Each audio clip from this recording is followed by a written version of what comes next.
In today's video, I'm going to teach you how to create a channel in Zoom. By the end, you'll have a clean, dedicated space in Team Chat, where your group can share updates, files, and quick questions without cluttering meetings. First, open Zoom and look at the left side of your screen for Team Chat. This is the area designed for ongoing conversations, separate from your meeting schedule. If your sidebar looks condensed, hover over it or widen the window so the labels appear clearly. Clicking Team Chat will bring up your recent chats and the Channels section.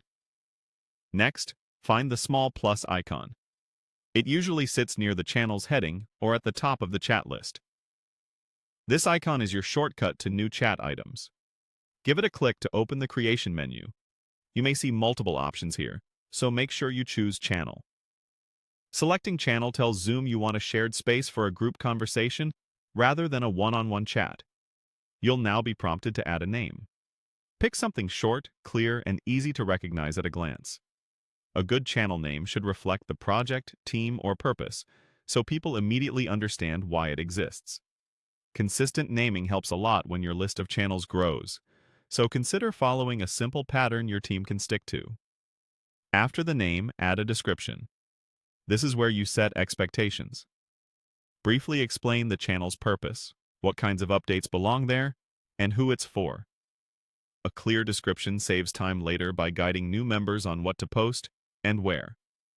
It can also reduce duplicate chats and keep conversations on track. Keep it concise but informative. 1 or 2 sentences usually do the trick. When your name and description look good, click Create Channel. Zoom will build the space for you and open it right away.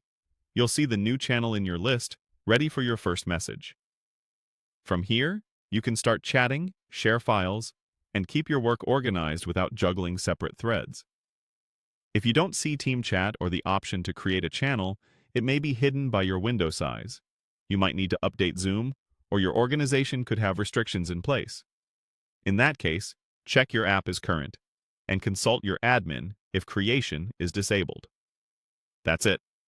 You clicked Team Chat, used the plus icon, chose Channel, added a name and a helpful description, and created it. Keep your naming clear, your description purposeful, and your channel will stay useful from day one. Thanks for watching, and enjoy your new Zoom channel.